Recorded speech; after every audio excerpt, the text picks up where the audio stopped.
আজ শেয়ার করব একদম নতুন পদ্ধতিতে মুসুরির ডাল দিয়ে মাছের ডিমের রেসিপি, যেটা দিয়ে ভাত, রুটি, পরোটা সমস্ত কিছুই একদম ছোট থেকে বড় পরিবারের সকলেই চেটেপুটে খেয়ে নেবে। নমস্কার বন্ধুরা, শ্বশুরবৌমা রান্নাঘর অ্যান্ড ব্লগ চ্যানেলে সকলকে স্বাগত। তাহলে কি করে তৈরি করব সেটাই দেখে নেওয়া যাক। প্রথমেই এইখানে নিয়েছি একটা বাটির মধ্যে মুসুরির ডাল। এবার মুসুরির ডালটাকে অনেকটা পরিমাণ জল দিয়ে প্রায় 30 মিনিট মতন ভিজিয়ে রাখবো। ডালের মধ্যে বেশি করে জল দিয়ে দিয়েছি। এবার এটা ভিজুক, একটা ঢাকনা দিয়ে ঢেকে দেব। অন্যদিকে আমি এইখানে নিয়েছি মাছের ডিম, আর মাছের ডিমটাকে ভালো করে জল পাল্টে পাল্টে ধুয়ে নিয়েছি। এবার হাত দিয়ে ভালো করে মাছের ডিমটাকে চটকে নেব। মাছের ডিমের থেকে একটা আষ্টে গন্ধ আসে, অনেকে সেইটা পছন্দ করে না। তবে আজ আমি যেই পদ্ধতিতে তৈরি করব একদমই কোনো রকম আষ্টে গন্ধ লাগবে না। তার জন্য সম্পূর্ণ ভিডিওটি দেখতে হবে। ভালো করে মাছের ডিমটাকে চটকে নিয়েছি। এটা এইভাবে থাক। এবার হাতটা ধুয়ে নিয়ে তারপরে 30 মিনিট আগে যে ডালটা জলে ভিজিয়ে রেখেছিলাম কত সুন্দর ফুলে গেছে। এবার এটাকে 5 থেকে 6 বার জল পাল্টে পাল্টে ধুয়ে জলটাকে ফেলে দিয়ে এবার সম্পূর্ণ ডাল একটা মিক্সিং জারের মধ্যে দিয়ে দিচ্ছি।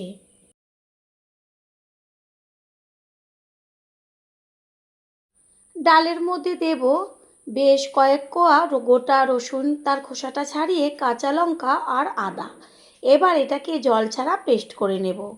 পেস্ট করে নিয়েছি সম্পূর্ণটা। তারপর মিক্সিং জারের থেকে ডালের পেস্টটাকে তুলে মাছের ডিমের মধ্যে সম্পূর্ণটা দিয়ে দেব। দেব স্বাদের জন্য পরিমাণ মতন লবণ, কালারের জন্য হলুদ গুঁড়ো। এবার মাছের ডিমের সাথে মুসুরি ডালের পেস্ট, লবণ, হলুদ ভালো করে মেখে নেব।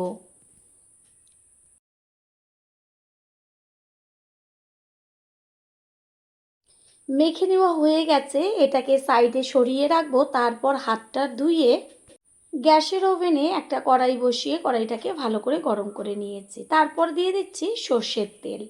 তেলের মধ্যে দিয়ে দিলাম 1 চা চামচ পরিমাণ কালো জিরে আর একটা শুকনো লঙ্কা। ফোড়নটা সুন্দর একটা ভাজা গন্ধ বেরোচ্ছে, এই পর্যায়ে ছড়িয়ে দিয়েছি 1/2 চা চামচ মতন হলুদ। হলুদ দেওয়ার সাথে সাথে এর মধ্যে দিয়ে দিচ্ছি কুচিয়ে নেওয়া পেঁয়াজ। এইখানে বড় সাইজের একটা পেঁয়াজ ব্যবহার করেছি, আর যদি মাঝারি সাইজের পেঁয়াজ ব্যবহার করেন তবে দুটো দেবেন। তারপর ভালোভাবে তেলের মধ্যে পেঁয়াজটাকে ভেজে নেব। পেঁয়াজ দেওয়ার সাথে সাথে দিয়ে দিচ্ছি ডুমো ডুমো করে বড় করে কেটে নেওয়া আলু। এই রেসিপিতে আলুটা দিলে ভীষণ ভালো টেস্ট হয়, আর যদি কারোর আলু খাওয়া বারণ থাকে তবে আলুটা স্কিপ করবেন। তবে রেসিপিটা তৈরি করার পদ্ধতি একই থাকবে। এবার আলু আর পেঁয়াজ একই সাথে ভাজা হবে। দেব 1 চা চামচ পরিমাণ লবণ। লবণটা দিলে পরে পেঁয়াজ আর আলুটা তাড়াতাড়ি নরম হয়ে যাবে। ভালো করে লবণটাকে সব কিছুর সাথে মিশিয়ে নেব। এদিকে আলুটা ভাজা হোক, অন্যদিকে গ্যাসের অন্য ওভেনে আমি একটা ফ্রাই প্যান বসিয়েছি। এবার ফ্রাই প্যানটা গরম করে নিয়ে তারপর এর মধ্যে একদম অল্প পরিমাণ সর্ষের তেল, মানে এখানে 2 চা চামচ পরিমাণ তেল আমি ব্যবহার করেছি। তারপর আস্তে করে ওই যে ডিমটা মেখে রেখেছিলাম মুসুরির ডাল দিয়ে, সেটাকে সম্পূর্ণটা ফ্রাই প্যানের উপরে দিয়ে দেব। তারপর খুন্তি দিয়ে বেশ চারদিকে সমান করে একদম যে গোলা রুটি করা হয় ঠিক সেরকমভাবে সমান করে দেব। চারদিকটা একদম সুন্দরভাবে খুন্তির পেছন দিয়ে সমান করে দেব। তারপর গ্যাসের ফ্লেম লোতে থাকবে, এটা সুন্দরভাবে ভাজা হতে থাকবে। আর এদিকে আলুটাকে একটু ওপর নিচ করে নেড়েচেড়ে নেব। তারপরই এর মধ্যে দিয়ে দেব 1.5 চা চামচ পরিমাণ রসুনের পেস্ট। আলুর সাথে রসুনের পেস্টটা ভালোভাবে ভাজতে হবে। আর এই রসুনের পেস্টটা কখন দেবেন? যখন দেখবেন আলুটা 50%-এর উপরে সিদ্ধ হয়ে গেছে, ঠিক সেই সময়ই রসুনের পেস্টটা দিতে হবে। আমি আলাদাভাবে আলুটা ভেজে নিতেই পারতাম, তবে তেল এতে বেশি লাগতো। যে কোনো সবজি হোক না কেন বা মাছ মাংস, প্রত্যেকটা জিনিসই আমাদের প্রত্যেকেরই খাওয়া খুবই প্রয়োজন, কারণ প্রত্যেকটা জিনিসের আলাদা আলাদা গুণ থাকে। তবে পরিবারের কেউ যেই সবজি বা যেই মাছ পছন্দ করে না, সেই সবজি বা সেই মাছটা একটু ভিন্নভাবে যদি রান্না করে দেওয়া হয়, আমার মনে হয় তারা সকলেই চেটেপুটে খেয়ে নেবে। রসুনের থেকে সুন্দর একটা ভাজা গন্ধ বেরোচ্ছে। এই পর্যায়ে এর মধ্যে দিয়ে দিয়েছি 1 চা চামচ পরিমাণ আদার পেস্ট। আদার পেস্টটা একইভাবে, গ্যাসের ফ্লেম তো লোতেই আছে, ভালো করে ভেজে নেব। আলু এই যে ভাজা হচ্ছে, এই পর্যায়ে আলু একদম সিদ্ধ হয়ে গেছে, আর এদিকে মাছের ডিমটাও সুন্দরভাবে ভাজা হয়েছে। দেখাই যাচ্ছে যে ফ্রাই প্যান থেকে ছেড়ে চলে এসছে। আলুটাকে এবার একটু ওপর নিচ করে নেড়ে চেড়ে দেবো, কারণ আদা আর রসুনের পেস্ট রয়েছে, নিচটা পুড়ে যেতে পারে। এর মধ্যে দিয়ে দেব কুচিয়ে নেওয়া টমেটো। আলুটা যখন দেখবেন সিদ্ধ হয়ে গেছে তখনই টমেটোটা ব্যবহার করবেন। টমেটোটাকে মিশিয়ে নিয়ে তারপর এটা হতে থাক। দেব 1 চা চামচ পরিমাণ ধনের গুঁড়ো আর 1 চা চামচ পরিমাণ জিরের গুঁড়ো, কালারের জন্য হলুদ গুঁড়ো। আমি এইখানে আর কোনো রকম কাশ্মীরি লঙ্কার গুঁড়ো ব্যবহার করব না, কারণ আমি আলাদাভাবে পাকা লঙ্কা একটু পেস্ট করে রেখেছিলাম, সেই লঙ্কার পেস্টটাই এর মধ্যে দিয়ে দেব। যে যেমন ঝাল খাবেন সেই অনুযায়ী ঝালটা ব্যবহার করবেন। ভালোভাবে মশলাটাকে কষিয়ে নেব। মশলাটা কষানো হতে থাক, অন্যদিকে যে ডিমটা ভাজা হচ্ছে এটা এবার নাবিয়ে নেব। সুন্দরভাবে ভাজা হয়ে গেছে, এপিট ওপিট করে ভেজে নিয়েছি। দুই পিঠই খুব সুন্দরভাবে ভাজা হয়েছে, আর এটা শুধুও খেতে খুব ভালো লাগে। তবে আমি এইটা একটু অন্যভাবে রান্না করব। এবার একটা ছুরি দিয়ে ভালো করে পিস পিস করে কেটে নেব। বেশ বরফি আকার করে কাটবো, যে যেমন সাইজের কাটবেন নিজেদের পছন্দ মতন কেটে নেবেন। পুরনো বন্ধুদের সবসময় আমাদের পাশে এইভাবে ভালোবেসে থেকে এগিয়ে নিয়ে যাবার জন্য অনেক অনেক ভালোবাসা। মশলা কষিয়ে নেওয়া হয়ে গেল, সুন্দর একটা মিষ্টি গন্ধ বেরোচ্ছে। এই সময় এর মধ্যে দিয়ে দেব 2-3টে চিড়ে নেওয়া কাঁচা লঙ্কা। পাকা লঙ্কা তো পেস্ট করেই দিয়েছি। এবার উষ্ণ গরম জল গ্যাসের ফ্লেম হাই করে দিয়ে দেব। জলের পরিমাণটা অবশ্যই বেশি দেবেন। জলের পরিমাণ যদি বেশি না দেন তাহলে খেতে কিন্তু ভালো লাগবে না, কারণ ঝোলের মধ্যে যখন ডিমটা দেব তখন সমস্ত ঝোল ডিমে টেনে নেবে। সেই কারণে জলের পরিমাণ বেশি দিতে হবে। কিছুক্ষণের জন্য একটা ঢাকনা চাপা দিয়ে দেব, আর আলু তো ভাজাতেই সিদ্ধ হয়ে গেছে। 3 থেকে 4 মিনিট বাদে কড়াইয়ে ঢাকনাটা সরিয়ে দিয়ে তারপরে একটু ঝোলটাকে নেড়েচেড়ে দেব। আর আলু একটা চেক করে দেখিয়ে দিচ্ছি, সম্পূর্ণ আলু সুন্দরভাবে গলে গেছে। একটু চেক করে নিয়েছিলাম লবণের প্রয়োজন, সেই কারণে 1 চা চামচ পরিমাণ লবণ দেওয়া হলো। লবণটাকে মিশিয়ে নেব। তারপরই ঝোলের মধ্যে দিয়ে দেব ভেজে নেওয়া মাছের ডিমগুলো। দেখতে কত সুন্দর লাগছে দেখতে। প্রথমবার যারা আমাদের চ্যানেল ভিজিট করছেন তাদের আন্তরিক শুভেচ্ছা ও অনেক ভালোবাসা। আমাদের রেসিপিগুলো যদি ভালো লেগে থাকে সাবস্ক্রাইব করে দেওয়ার অনুরোধ রইল, ও পাশে থাকা বেল আইকনে ক্লিক করলে পরবর্তী ভিডিওগুলো সবার আগে আপনাদের কাছে পৌঁছে যাবে। দেখতেই পাওয়া যাচ্ছে যে কতখানি পাতলা ঝোল রয়েছে। এই ঝোলটা অর্ধেকের বেশি টেনে যাবে। যে যেখান থেকে ভিডিওটি দেখছেন অবশ্যই কমেন্টের মাধ্যমে জানাবেন। আপনাদের ধন্যবাদ জানাতে পারলে সত্যিই আমরা অনেক অনেক খুশি হব।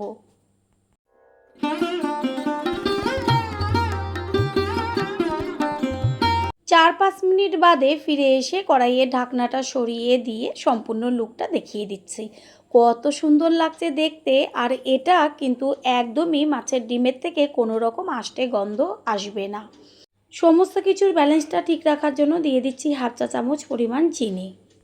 রেসিপি তৈরি হয়ে গেছে। এবার এর মধ্যে দিয়ে দেব 1 চা চামচ পরিমাণ গরম মশলার গুঁড়ো। গরম মশলার গুঁড়োটা দিয়ে গ্যাসটা অফ করে দেব।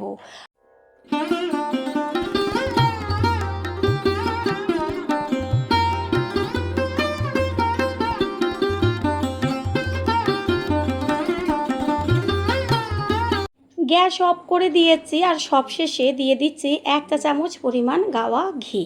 ঘিটা দেওয়ার সাথে সাথে ঘিটাকে মিশিয়ে নিয়ে একটা ঢাকনা চাপা দিয়ে দেব। 5 মিনিট বাদে ফিরে এসে কড়াইয়ে ঢাকনাটা সরিয়ে দিচ্ছি। কত পাতলা ঝোল ছিল আর একটু ঠান্ডা হওয়ার পরে কত ঝোল টেনে গেছে সেটা তো দেখতেই পাচ্ছেন। এবার একটা পাত্রে তুলে নেব। তৈরি হয়ে গেল আজকের রেসিপি।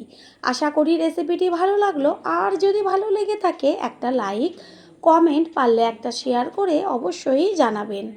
আপনাদের দেওয়া একটা লাইক ও লাইকের পাশে থাকা হাইপ আর একটা শেয়ার আমাদের কাছে অনেক অনেক গুরুত্বপূর্ণ। All friend, thanks for watching my video. আপনারা সকলে ভালো থাকবেন, সুস্থ থাকবেন। আবারও দেখা হবে অন্য কোনো রেসিপির এপিসোডে। আজ শেয়ার করব সজনে পাতার রেসিপি। সাদা তিল আর সজনে পাতা দিয়ে এমন একটা রেসিপি তৈরি করব যেটা নাকি পরিবারের সকলেই চেটেপুটে খেয়ে নেবে, এটা আমি গ্যারান্টি দিয়ে বলতে পারি। সজনে পাতা আমাদের শরীরের পক্ষে কতখানি উপকারী সেটা সকলেই কম বেশি জেনে থাকেন। সব থেকে বড় একটা উপকারিতা হলো উচ্চ রক্তচাপ নিয়ন্ত্রণ করে, আর রক্ত পরিষ্কার করতে সাহায্য করে, রোগ প্রতিরোধক ক্ষমতা বৃদ্ধি করে, চোখের দৃষ্টিশক্তি বৃদ্ধি করে, শরীরের ক্লান্তি দূর করে। সেই কারণে প্রত্যেকেরই সজনে পাতাটা খাওয়া প্রয়োজন। নমস্কার বন্ধুরা, শ্বশুরবৌমা রান্নাঘর অ্যান্ড ব্লগ চ্যানেলে সকলকে স্বাগত। তাহলে রান্নাটা কি করে তৈরি করব সেটাই দেখে নেওয়া যাক। প্রথমেই এইখানে সজনে পাতা নিয়েছি, আর সজনে পাতা ডাল সমেত রয়েছে। এবার ডালের থেকে সমস্ত পাতাগুলো আলাদা আলাদা করে ছাড়িয়ে নেব। ডালটা ধরে এক হাত দিয়ে টান দিলেই পাতাগুলো সব চলে আসে। সমস্ত পাতাগুলো ডালের থেকে ছাড়িয়ে নিয়েছি। এবার একটা ঝাঁকির মধ্যে ঢেলে তারপর ভালোভাবে ধুয়ে নেব, কারণ পাতায় অনেক রকম পোকা থাকে। সেই কারণে কিছুক্ষণ জলের মধ্যে চুবানো থাকলে পরে পোকাগুলো বেরিয়ে আসবে। তারপর 3 থেকে 4 বার ভালো করে ধুয়ে নিয়ে ফিরে আসছি। আগের থেকে জলটা ভালো করে ঝরিয়ে নিয়েছি, তারপর একদম ছোট ছোট করে কেটে নিয়ে ফিরে এসেছি। এবার গ্যাসের ওভেনে কড়াই বসিয়ে তাতে দিয়ে দিয়েছি জল, আর যে কেটে নেওয়া শাকটা সেটা সম্পূর্ণটা জলের মধ্যে দিয়ে দিয়েছি। গ্যাসের ফ্লেম হাই করে দেব, আর এর মধ্যে দিয়ে দেব 1/2 চা চামচ পরিমাণ লবণ। লবণটাকে মিশিয়ে নেব, আর বেশ ভালো করে জলের সাথে ভাপিয়ে নিতে হবে। তাড়াতাড়ি শাকটা সিদ্ধ হয়ে যাবার জন্য একটা ঢাকনা চাপা দিয়ে দেব। যে কোনো রান্নায় যদি আমরা একটু ভিন্নভাবে রান্নার চেষ্টা করি, দেখবেন পরিবারের সকলেই রান্নাটা চেটেপুটে খেয়ে নেবে, আর ওই যে প্রতিদিনের বা মাঝে মাঝে তৈরি করার একঘেয়েমিটাও চলে যাবে। শাকটা সুন্দরভাবে নরম হয়ে গেছে। সজনে পাতা যেহেতু একটু শক্ত ধরনের হয়, সেই কারণে প্রথমে একটু ভাপিয়ে নিয়েছি। একদম নরম হয়ে গেছে, আর ওই যে জলটা রয়েছে এটাকে ফেলে দিয়ে নিই। ওই কড়াইটাই ভালো করে ধুয়ে কড়াইটা গরম করে নিয়ে তারপরে দিয়ে দেব 1 চা চামচ পরিমাণ কালো সর্ষে, দিয়েছি একটা শুকনো লঙ্কা আর 1 চা চামচ পরিমাণ সাদা জিরে। তারপর দিয়ে দেব 2 চা চামচ পরিমাণ সাদা তিল। কালো সর্ষে, শুকনো লঙ্কা, সাদা জিরে আর এই সাদা তিল দিয়ে যদি মশলাটা করা হয়, এত সুন্দর একটা গন্ধ বেরোয়। ভালোভাবে গ্যাসের ফ্লেম লোতে রেখে একটু সময় নিয়ে সুন্দরভাবে ভেজে নিতে হবে। আর ভাজার সময় দেখবেন চারদিক একদম সুন্দর একটা গন্ধে মমা করছে, বেশ ধোয়া উঠছে, আর এটা লাল লালও হয়ে গেছে। খেয়াল রাখবেন যেন পুড়ে না যায়। এবার এটা যেহেতু ভাজাটা হয়ে গেছে, এটাকে একটা পাত্রে ঢেলে নিয়ে তারপর ঠান্ডা হওয়ার পরে গুঁড়ো করে নেব। ভাজাটা কত সুন্দর হয়েছে সেটা দেখাই যাচ্ছে। গ্যাসের ওভেনে ওই কড়াইটাই বসিয়ে তাতে দিয়ে দিচ্ছি সর্ষের তেল। আর যে কোনো শাক রান্নার ক্ষেত্রে সর্ষের তেলটা ব্যবহার করলেই ভীষণ টেস্টি হয়। দিয়েছি একটা শুকনো লঙ্কা 2 টুকরো করে। দেব বড় চামচের 1/2 চা চামচ পরিমাণ 5 ফোড়ন। তারপর ফোড়নটাকে ভালো করে ভেজে নেব। ফোড়নের থেকে সুন্দর গন্ধ বেরোলে এইখানে দিয়ে দিচ্ছি থেতো করে নেওয়া রসুন। এখানে আমি 10-11 কোয়া রসুন থেতো করে দিয়েছি। আর শাকে একটু থেতো করা রসুনটা একটু বেশি দিলে পরে খেতে ভালো লাগে। রসুনটা দেখছেন যে হালকা ভাজা হয়েছে, এই পর্যায়ে এর মধ্যে দিয়ে দিয়েছি কুচিয়ে নেওয়া পেঁয়াজ। এখানে আমি বড় সাইজের একটা পেঁয়াজ ব্যবহার করেছি। শাকের পরিমাণ অনুযায়ী পেঁয়াজটাকে ব্যবহার করতে হবে। পেঁয়াজ আর রসুন এবার একসাথে ভাজা হবে। আর তাড়াতাড়ি পেঁয়াজটা মজে আসার জন্য দিয়ে দিচ্ছি হাফ চা চামচ পরিমাণ লবণ। লবণটাকে মিশিয়ে নেব। পেঁয়াজ অর্ধেকটা মতো ভাজা হলে এর মধ্যে দিয়ে দেব ছোট ছোট করে কেটে নেওয়া দুটো লঙ্কা। আমি মশলার মধ্যে একটা শুকনো লঙ্কা ভেজে দিয়েছি আর ফোড়নে দিয়েছি, আর এখানে দুটো কাঁচা লঙ্কা ব্যবহার করেছি। তারপর দিয়ে দেব ছোট ছোট করে ডুমো করে কেটে নেওয়া আলু।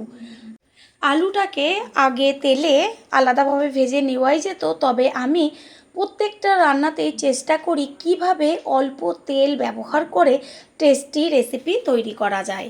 যদি আলু আলাদাভাবে ভাজা হতো তাহলে আরও আলাদা এক্সট্রা তেল লাগতো, সেই কারণে পেঁয়াজের সাথে দিয়ে দিয়েছি। হলুদ ভালোভাবে সব কিছুর সাথে মিশিয়ে নিয়ে গ্যাসের ফ্লেম লো টু মিডিয়াম করে আলুটাকে ভেজে নিতে হবে। আর আলুটা একটু সময় নিয়ে ভাজতে হবে, কারণ ভাজাতেই যেন সিদ্ধ হয়ে যায়।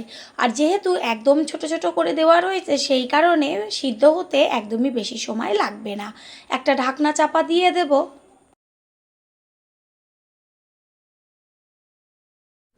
একটু বাদে ফিরে এসে কড়াইয়ে ঢাকনাটাকে সরিয়ে দিয়ে আলুগুলোকে ওপর নিচ করে নেড়েচেড়ে দেব। দেখাই যাচ্ছে যে পেঁয়াজও খুব সুন্দরভাবে ভাজাটা হয়েছে আর আলুগুলোও নরম হয়ে গেছে। একটা চেক করে দেখিয়ে দিচ্ছি, ওই দেখা যাচ্ছে যে আলু কত সুন্দর সিদ্ধ হয়ে গেছে। পুরনো বন্ধুদের সবসময় আমাদের পাশে এইভাবে ভালোবেসে থেকে এগিয়ে নিয়ে যাবার জন্য অনেক অনেক ভালোবাসা। আলু যেহেতু সিদ্ধ হয়ে গেছে, এই পর্যায়ে এর মধ্যে দিয়ে দিয়েছি ওই যে সিদ্ধ করে রেখেছিলাম সজনে শাক, সেই শাক জল সমেত, কারণ জলের মধ্যে অনেকটাই পুষ্টিগুণ রয়ে গেছে। ভালো করে এবার নেড়েচেড়ে মিশিয়ে নেব, আর কোনো রকম জল দেব না, কারণ সব কিছু সিদ্ধই আছে। আপনারা চাইলে এখানে ছোট ছোট করে আলুর সাথে বেগুনও কেটে দিতে পারেন। আবারও একটু ঢাকনা চাপা দিয়ে দেব সম্পূর্ণটা এবার ভালোভাবে হবার জন্য। প্রথমবার যারা আমাদের চ্যানেল ভিজিট করছেন তাদের আন্তরিক শুভেচ্ছা ও অনেক ভালোবাসা। আমাদের রেসিপিগুলো যদি ভালো লেগে থাকে সাবস্ক্রাইব করে দেওয়ার অনুরোধ রইল, ও পাশে থাকা বেল আইকনে ক্লিক করলে পরবর্তী ভিডিওগুলো সবার আগে আপনাদের কাছে পৌঁছে যাবে।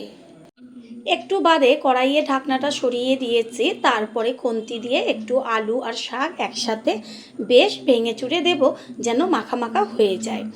দেখাই যাচ্ছে যে আলুগুলো একদম নরম হয়ে গেছে, আর শাক তো আগে নরম ছিল।